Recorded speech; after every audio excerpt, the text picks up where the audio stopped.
So I have just invested £10,000 into the S&P 500. And what I thought I'd do in this video is just share with you why I chose the S&P 500 and some of my rationale behind that investment. Because one of the biggest questions that I get often via comments and actually in the DMs on Instagram is, Pete, I've got a lump sum of money right now. Where should I invest it? And should I wait or should I just feed it in on a monthly basis? By doing this video, I hope that you'll be able to maybe pick up something from my rationale behind my investment and hopefully be able to translate that into your own kind of journey as well. Importantly, though, guys, I have to say this, please, please, please don't go and copy what I've done just because I've said that I've done this on YouTube. That will be irresponsible. You'll be cheating yourself of due diligence and due process if you do. So please, please make sure that you use this as a means to do your own research and hopefully come to your own decision. This is not a copy what I do video. With that being said, let's get into it.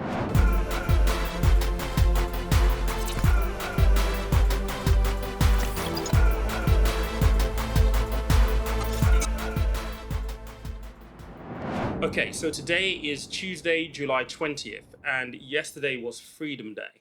Now, I can't do this video without talking about the markets as they currently sit and maybe some of the headwinds and challenges that we're facing moving forward, because those are often factors that deter people from investing in the first place. So yesterday was Freedom Day, and you would think because of Freedom Day, the markets being a forward-thinking beast will have performed well based on the confidence that Freedom Day brings along. However, what the markets did yesterday was the opposite of what you would expect. The UK markets were down. The US markets had a bit of a sell-off, 900, 950 points. And there are a number of factors for this. First and foremost, Delta variant cases surging. We've recorded 50,000 new cases in the last 3 or 4 days or something like that. We're in the high 40s at this moment. So there's a huge surge in the Delta variant cases that we're seeing. I guess the silver lining towards that is that the death rate is very, very low. Looking at some articles, you're looking at a death rate of about 0.13%. So it kind of shows that the vaccination program seems to be having some benefits right now. But the markets aren't seeing it that way. The markets are seeing huge spike in cases. And obviously we have the uncertainty of what is going to happen when we start getting to the winter months of this year, once people start getting the flu, so on and so forth. So as the market is forward looking, there is still a little bit of, I would say, discomfort with the way things are currently. To add to that, you also have inflation numbers as well. The UK inflation numbers are a little higher than predicted. We're having the same thing over in the States. Inflation numbers are higher than expected, still higher than expected. The Fed are starting to change their thinking.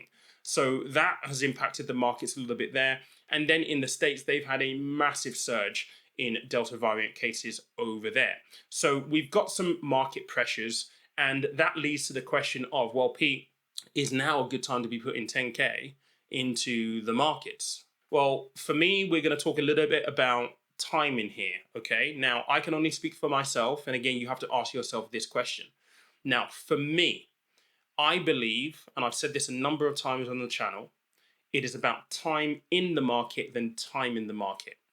We have no idea what the markets are going to do as a result of inflation news, Delta variant cases, so on and so forth. I mean, there are probably 100 different things that could impact the markets on any given day, all of which we have no control over. So for me, it was all about getting money into the market than actually trying to time a particular point in the market where I could get in at a low price point. If I had the sports almanac and a DeLorean outside, then believe me, don't you get it? You could make a fortune with this book. I'd be in that right now, and I'd be off to, I don't know, 2050, arriving back and telling you all when and where you should be investing your money. But unfortunately, I don't have a DeLorean. I don't have a hoverboard. I'm not Michael J. Fox. So we can't tell the future. So for me, it's about getting money into the markets now so I can begin to participate. Now, I bought the S&P 500. Now, if you don't know what the S&P 500 is, I've spoken about it a lot, particularly through the Vanguard series, which is the playlist that you probably need to go and watch right now. I'll probably put a video right here where you can reference very, very quickly. So go watch that video. Now, the S&P 500, what is it? The S&P 500 is a basket or a collection of the top 500 companies in the world. So in this basket, you're going to have the likes of Tesla, Amazon, Microsoft, Facebook, Google. You're going to have all these big giants that are businesses that have been around for decades and make a lot of money. A ton of them are going to be dividend aristocrats. So dividend aristocrats are companies that actively pay dividends to their shareholders and have increased their dividends for at least 25 years. I did a video on dividends specifically. You want to go and watch this video right here. Now, the S&P 500 are long established businesses. For me, because they are the top 500 companies in the world, I want to get exposure to those companies. And I have a number of reasons for that. Number one, performance. They have performed extremely well historically. And obviously, this is where I state the obvious disclaimer. Past performance is no indication to future performance. However, when we're investing, what we're trying to do is we're trying to take a calculated risk, because this is a risk. I put £10,000 in, it might go down to £8,000, £7,000. Am I willing to ride this out? It's calculated risk. So that's why I have chosen the S&P 500. Big companies, dividend aristocrats. The historical data tells us that it will perform well and has always performed well, even through turbulent markets. Yes, that's not an indication of future performance, but that is good enough for me. So the vehicle that I've chosen to access the S&P 500 is the Vanguard VUSA ETF. This will be one that you probably know of and have looked at before, but it's one that when I do one-on-one coaching, if people are looking at accessing the S&P 500, this is probably one of the ones that I go to first. What I find is that when I do coaching one-on-one with people, people often don't understand what they're reading on the piece of paper, or what they're reading on screen. And what we try to do with coaching is go through all of the information there so people are comfortable with what they're reading and what they're going to be purchasing, essentially. Now, I've used the ETF because with an ETF, it is a fund that is traded on an exchange. So it's an exchange traded fund. And with an ETF, it gives me a little bit more flexibility to be able to close my position as and when I need to, if I need to.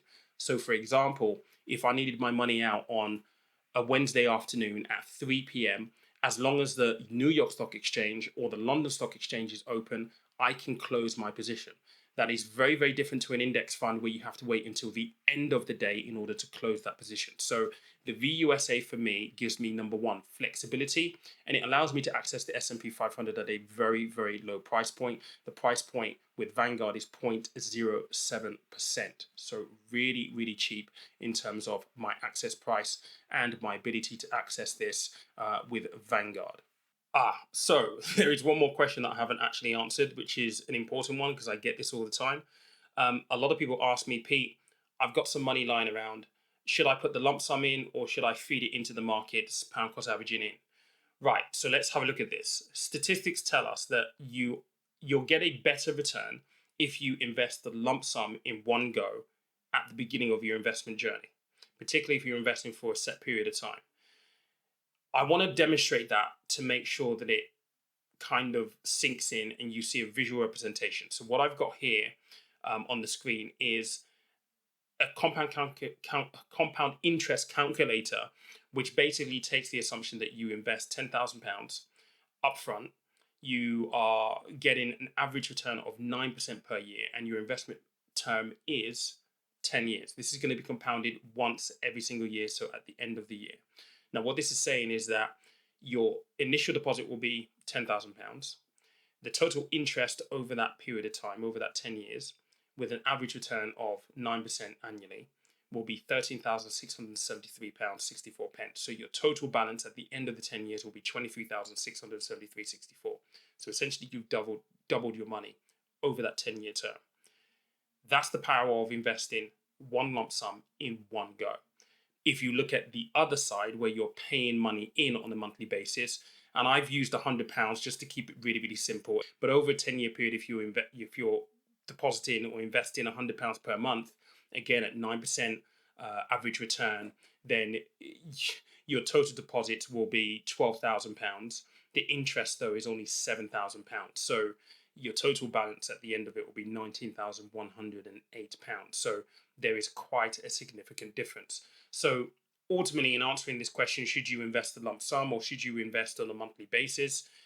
Really, the stats tell us that you should invest the lump sum. However, and like all things when it comes to investing, there are no right or wrong answers here. You have to do what you feel is comfortable for you, something that you feel 100% confident in doing.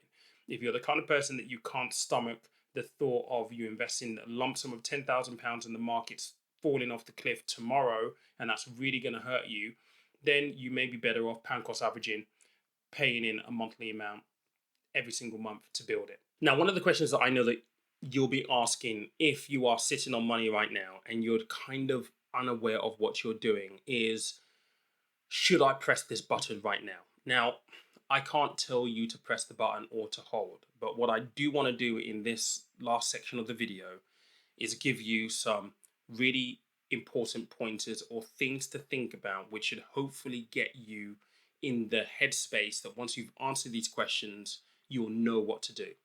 So the first one is this: ask yourself, why are you investing?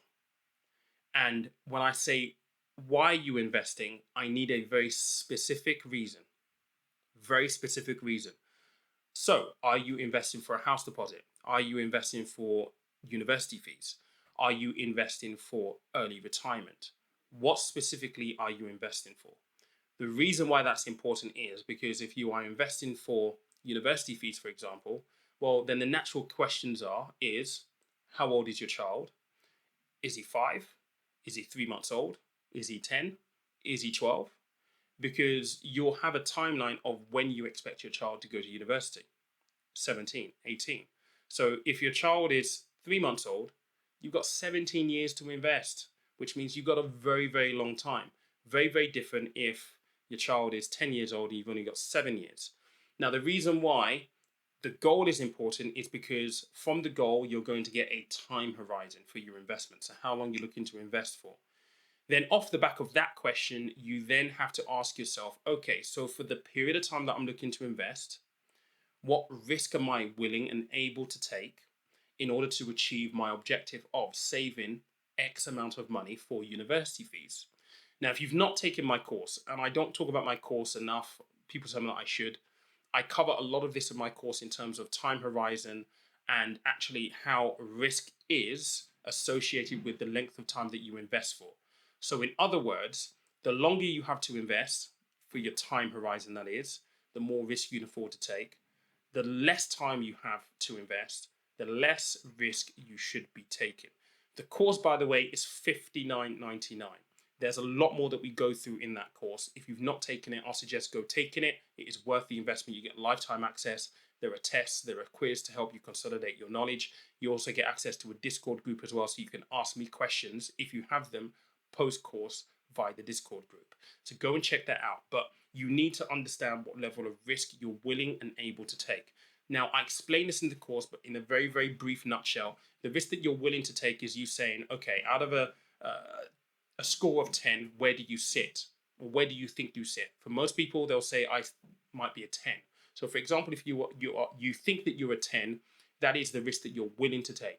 The risk that you're able to take is more associated with your financial circumstances. So do you have an emergency fund? Do you have good control over your finances? Are you living paycheck to paycheck, or do you have a good amount of money left over every single month, which is disposable that you can then call on should you need to?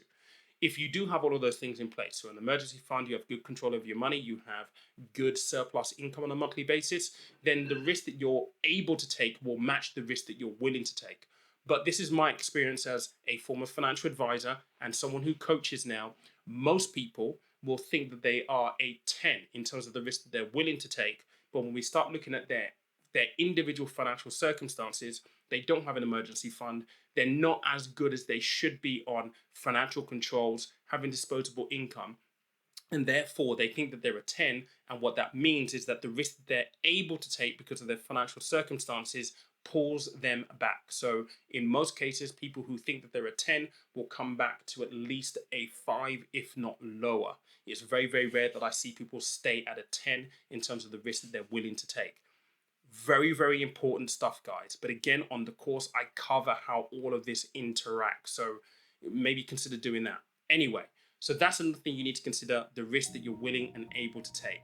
That then should hopefully get you into a position where once you've answered all of those questions, you're a bit clearer as to whether you are ready or not to press that button. Now, that doesn't mean that you're going to be 100% happy, because really a lot of this is psychological. You have to be comfortable, ready within yourself to press that button. One thing I would say is, if you're doubting yourself, don't invest, because you don't want to invest, markets take a negative turn, then you're kicking yourself. You want to be 100%, or is at least as close to 100% as you possibly can when you decide to take that investment decision. If you need help, I do one-on-one coaching. So again, reach out to me here. But guys, I hope that you found that useful. There's quite a lot that we've gone through there. I feel like I've rambled a little bit, but hopefully you've picked up something that is helpful, that will help you on your journey. Let me know in the comment box below. But guys, enjoy this week. It's supposed to be a beautiful week. I'll catch you later on. Remember, money is a tool, life is for living.